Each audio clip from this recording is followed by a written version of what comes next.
Hello, today is Sunday. It is the 21st of October 2012. This video will contain technical analysis within silver, gold, a little bit on the gold to silver ratio, what the 30-year silver cup and handle may look like, and a bunch of individual stocks as well. So let's get started within silver. And, well, for a few days I was stating unable to determine if this was going to be support or resistance, and right now we can see breaking down below the support line that this is in fact that of resistance. The next level, which most likely will be touched later tonight or Monday morning, will be that of 31.50, where there should be a decent chance that a key level of support will be found within this level. As I've been stating, this decline has been coming on lighter volume that you would normally be seeing in downward situations. But of course, there is absolutely no guarantees, of course, that it will. For if areas that are supposed to find support do not, well, it can be some serious moves down below. The next key support line below this, we will take the high of the market, which is 35.40, and we'll divide it by the low, which is 26.12. The first one is a 23.6 down correction. This is a 38.2, so we would need a 61.8% down correction, which is the same as 38.2 up. So we'll take the number, which is 1 1/3, which is high divided by low, to the power of 0.382, and times it by the low again, which means that level would come in at around 29 1/3. So this would be the must absolute hold level, pretty much also in the area of around 30. Now on the weekly chart, what I've been saying is that it's very much fine to make this lower high over this previous high in February, but of course continue to make patterns of higher lows. And if that's the case, say for example it comes down here and then you do something like this, that would be fine. But again, when you have a situation where you break out of a downtrend, okay, so it's up, I want to wait for a pullback now. Well, here you don't have a pullback. Here you do have that of a pullback. Let's go into gold now. And pretty much a very similar sort of patterns. 23.6 not holding, or it did for a while, a little bit of support breaking down, so it looks as if we're going to make a 38.2% correction. Sitting at 1697, pretty much an even number would be in at 1700. Let's move on to the weekly chart for gold, and this is resistance test number 3 of the level 1758, which is from this high, the nominal all-time highs in U.S. fiat currency, and the 3-time hit low of 15 1/4. Same thing as silver, higher low important. You pretty much want it really at or above this lower line of 16 2/3, 1665, and you make the higher low and come back up. That would be a very bullish pattern. In fact, if it does manage to, say, come down to this level here and then back up to this high, then you would be developing that of a cup and handle formation, which is where you make a cup and then you pretty much come back to the previous high, as you can see in here, and then you make a significant higher low, but back to that point again. That would be a cup and handle, which is one more of the requests was what one may look like for the 30-year cup and handle formation. So if it comes into play for silver, that is, well, before we do that, let's just do the gold to silver ratio, though. And the gold to silver ratio, this is a pattern I've been showing for quite some time. The low, which is the February highs in the silver price, when the ratio goes higher, usually metals go down. This went up, metals did go down. And then we've had this retracement lower, the metals went up. And so you find support at this 61.8% down move, which tells us as of now that this rally has not failed And just like we've seen in the silver weekly charts, this is a situation on a bearish level, that making this higher low is fine as long as it makes a lower high and then retest that level again. So key levels of resistance, there are two. You have this one in here, which is the previous level not held that well before as support. Or you can take, I don't know, I don't get the low exactly on me, but I'll figure it out pretty much close. You take the high of 59.23 divided by an approximate low, which we'll go 50.44, to the power of 0.618, multiply 50.44, which gives us another price objective to about 55. So really this area here would be the significant resistance level. So now back to that cup and handle formation, or what a possible one may look like. And this would be what a handle could come down to. This is obviously fake, 2016, an unrealistic time. So it's a fake chart, but this is just an artist's rendition, if you will. So here we are now, up in this area here. This is why it's important that it has to make this higher low. Because if it doesn't, some sort of pattern like this could very much easily become that of being possible. So this would be one example of how the handle could come out. But if this does happen to be the next 4 or 3.5 years, then this is what the longer term chart would look like. This would be the half-year chart. So you'd have your cup and then a very tiny handle. So that's obviously a possibility, but I don't think that's going to happen, because to me this isn't really a handle, more as it's a dip of the higher low. But I guess a handle may look something, and again, I don't know about this as well, like this, because now you got a decent sized cup and then you got a decent sized handle like that. But you would think it'd be a more general pattern if it went sideways like this in a range of like 10 to 16 for maybe 5 or 6 years. Again, I don't think that is going to take place. But I didn't think 4 years ago that today that we'd hardly have anyone caring about how fiat currency is created as well.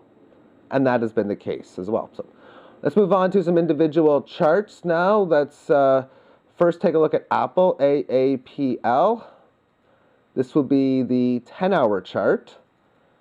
Interestingly enough, you got this significant low, and you have this significant all-time high. You find a little bit of support at the 38.2% retracement level. You come back up here. The next time you find or go to support, chances are not as good that you hold. Sure enough, it didn't hold. When I look at a pattern like this, the general area that you're looking for is you've pretty much moved down to a 50% retracement. That's excellent. You want to basically go down in a range of around this area in here is where you want to go down to, which is what occurred.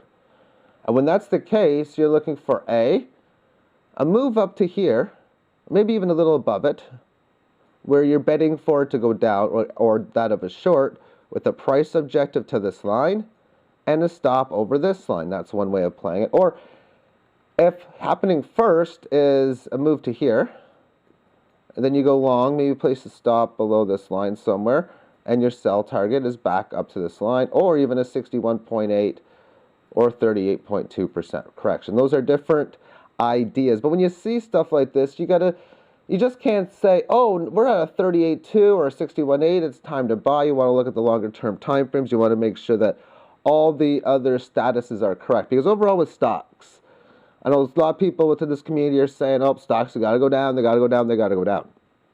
I'm not going to be on that camp. I'll be on the camp that when we get close into 2013 to that 16.4 trillion debt ceiling coming to a completion, that most likely the entire stock market's going to have a serious correction where the Dow S&P will lose between 20 and 30% at least. That time, of course, is not here yet.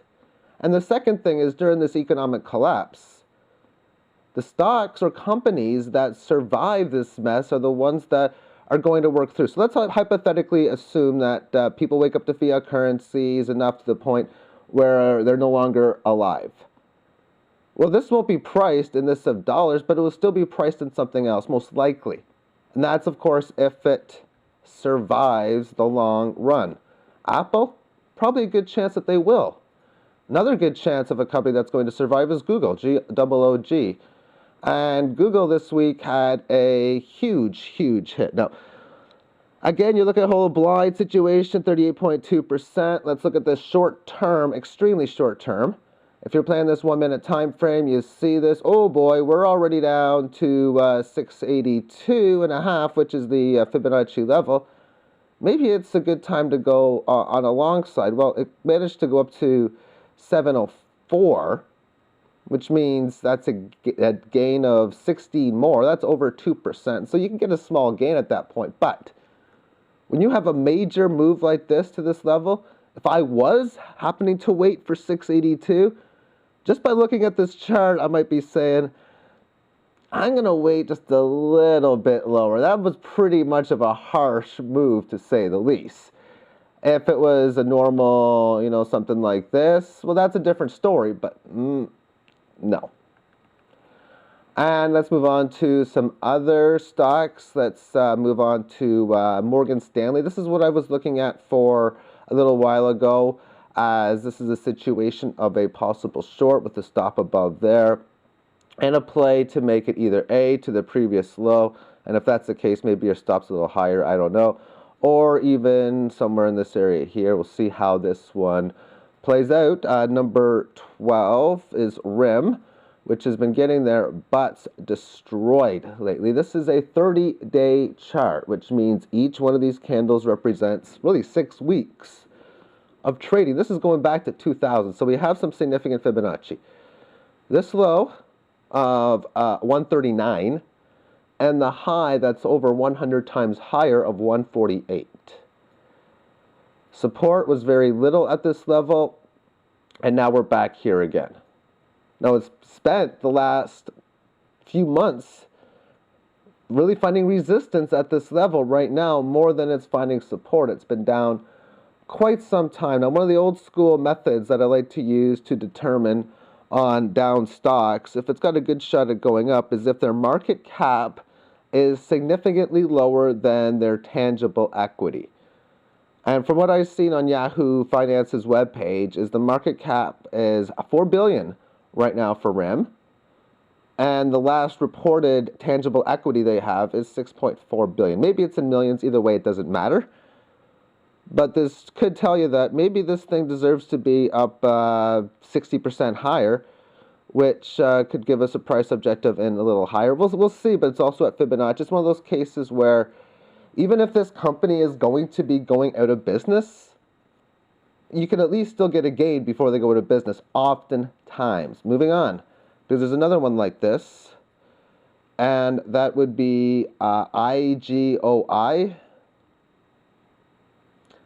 Their market cap is 9.5 million, and the tangible equity is over 27 million. This is a penny stock, literally 28 cents. I don't even know what this company is, what it does. I just know what the chart looks like. And in a situation like this, you really don't play stop losses, and you're really looking to do better than double your gains. You're looking to probably maybe even make it up to this significant Fibonacci level of 109, which is a pretty decent size gain, where if you were to buy now, let's just assume you get in at 30 cents, and your plan is to sell at $1. That means if you win once and lose 3 times, you would essentially be pretty much, well, let's lose twice, we'll say. If you lose twice and win once, you'd be still ahead. So that's just pretty interesting. Different way of looking at it. Number 14, the thing is, this is free. Again, I have no idea who they are. This one is extreme when you have a 1.22 million market cap, yet the balance sheet has a tangible equity at 35 million. Same thing as far as you have one at 19 cents. You don't put a stop on this. You're looking to do better than double, triple, quad, whatever this is.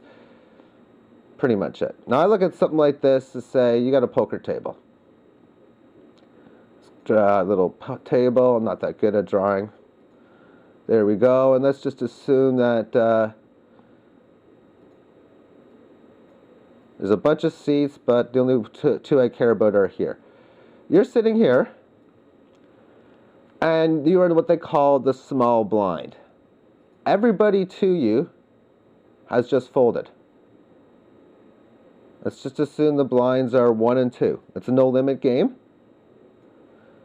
If you were to raise the pot minimum to 4, then how accurate do you need to be for the player to fold to break even?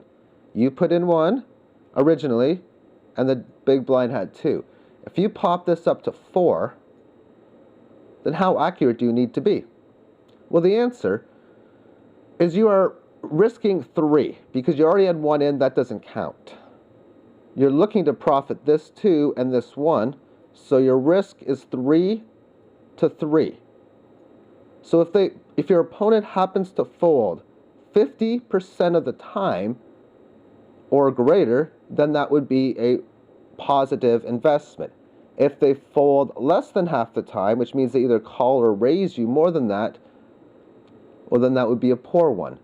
Again, if the blinds are 1 and 2 and you raise it to 6 now, then you are risking 5 to win 3, which means you got to win 5 of 8 times to be profiting that situation. Those are some quick ways of looking at it. And thank you for tuning in to today's video, and have yourself a great day. Bye-bye.